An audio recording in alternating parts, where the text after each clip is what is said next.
আবার একটি নতুন ভিডিওতে আপনাদের সকলকে স্বাগত জানাই। আজকে আমরা বিশেষত দুটি বিষয় নিয়ে আলোচনা করব। এক হচ্ছে কলকাতা পুলিশ কনস্টেবলের প্রিলি রেজাল্ট কবে দেবে এবং প্রিলি রেজাল্টের পরে যে নিয়োগ প্রক্রিয়া সম্পন্ন কত দিনের মধ্যে হতে পারে। এই দুটি বিষয়ের মধ্যেই আমরা সীমাবদ্ধ থাকবো আজকে এই ভিডিওতে, তাই সকলকে অনুরোধ করবো ভিডিওটি স্কিপ না করে সম্পূর্ণ দেখবার জন্য। বন্ধুরা, প্রথমে আমরা দেখে নেব WBPRB বোর্ডের যে ওয়েবসাইট রয়েছে সেই ওয়েবসাইটে কোনো রকম আপডেট আছে কিনা। আমরা বর্তমানে WBPRB মেন যে ওয়েবসাইট সেই ওয়েবসাইটে রয়েছি।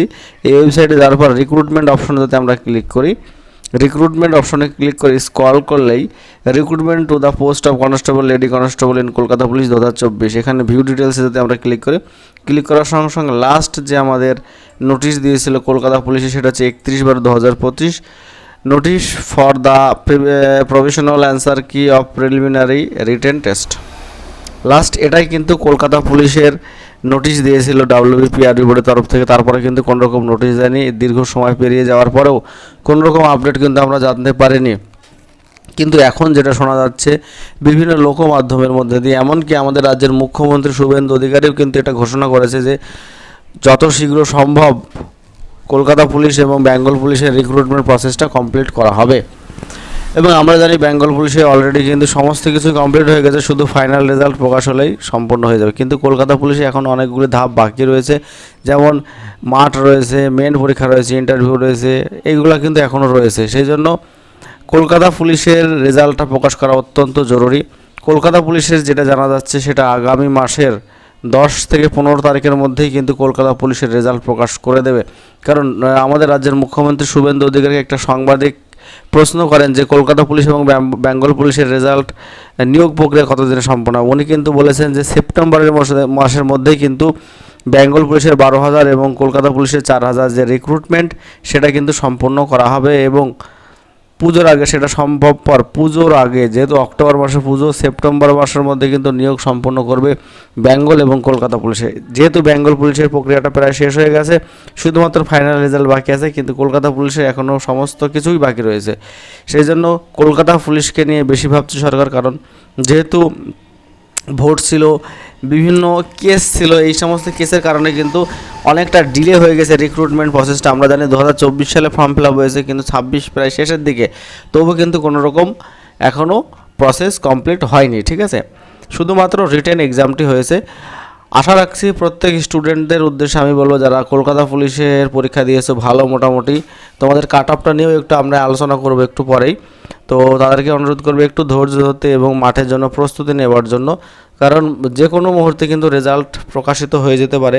যতটুকু খবর আছে যে রেজাল্ট কিন্তু প্রস্তুত করে ফেলেছে WBPRB বোর্ডের তরফ থেকে। খুব শীঘ্রই সরকারের গ্রিন সিগন্যাল পেলেই কিন্তু রেজাল্ট প্রকাশ করে দেবে কলকাতা পুলিশের। তখন কিন্তু যারা বসে রয়েছে ভালো রেজাল্ট করে, ভালো পরীক্ষা দিয়ে যে কত রেজাল্ট যেতে পারে, কত কাট অফ যেতে পারে, তখন কিন্তু আর সময় পাবে না। এবার কিন্তু কাট অফ অত্যন্ত কম যেতে পারে, কারণ অনেক বিষয় রয়েছে। SC/ST OBC রিভ্যালিডেশন রয়েছে, ওবিসি যে ক্যাটাগরি রয়েছে, ক্যাটাগরি অনেকটাই কমে গেছে, এই সমস্ত 100% রোস্টার রয়েছে। এই সমস্ত বিভিন্ন কারণের জন্য কিন্তু কলকাতা পুলিশের কাট অফটা অনেকটাই কম যাবে। এবং আমরা যতদূর জানি যে প্রায় 6 লক্ষের মতো ক্যান্ডিডেট যারা ছিল তারা পরীক্ষা দিয়েছে কলকাতা পুলিশের। এবং যদি বেঙ্গল পুলিশ খুব তাড়াতাড়ি নিয়োগ সম্পূর্ণ করে দেয়, তাহলে কিন্তু কাট অফ অনেকটাই কম যাবে কলকাতা পুলিশের। কলকাতা পুলিশ যেহেতু বেঙ্গল পুলিশের পরেই পরীক্ষা হয়েছে এবং একটা ভ্যাকান্সি রয়েছে, ভালো রকমের ভ্যাকান্সিটা একবার আপনাদের সামনে তুলে ধরার চেষ্টা করছি আমি। ভ্যাকান্সি যেটা রয়েছে কলকাতা পুলিশ এবং বেঙ্গল পুলিশের, সেটা একটু দেখে নিই। ভ্যাকান্সিতে নজর দিই তাহলে আনরিজার্ভ হচ্ছে 544 ছেলেদের, আর লেডি কনস্টেবল রয়েছে 47টি। SC-তে যদি ভ্যাকান্সি দেখি 325টি, লেডি কনস্টেবল রয়েছে 32টি। ST-তে যদি ভ্যাকান্সি দেখি 73টি, লেডি কনস্টেবল রয়েছে 6টি। OBC A যদি দেখি 210টি, লেডি কনস্টেবল রয়েছে 9টি। OBC B যদি দেখি 109টি, লেডি কনস্টেবল রয়েছে 11টি। তারপরে সিভিক ভলেন্টিয়ারের জন্য একটা ভালো ভ্যাকান্সি রয়েছে। এই সমস্ত অনেকটা, মানে যেহেতু 4,000-এর কাছাকাছি ভ্যাকান্সি, অনেকেই ভ্যাকান্সি কিন্তু ভাগ হয়ে গেছে, এই সমস্ত ভাগ হওয়া উচিত হয়নি। এবং OBC AB ভাগ করার জন্য কিন্তু OBCর বিষয়টা অনেকটা টাফ হয়ে গেছে।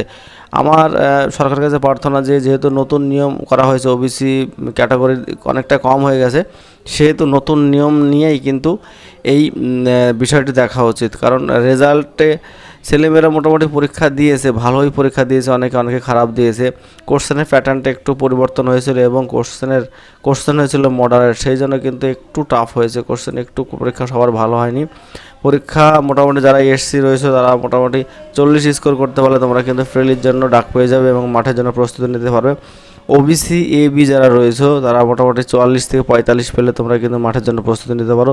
এবং যারা জেনারেল ক্যাটাগরির মধ্যে পড়ছো তারা 48 থেকে 50-এর মধ্যে যদি স্কোর করো তাহলে অবশ্যই কলকাতা পুলিশের মাঠে ডাক পাবে, 100% শিওর।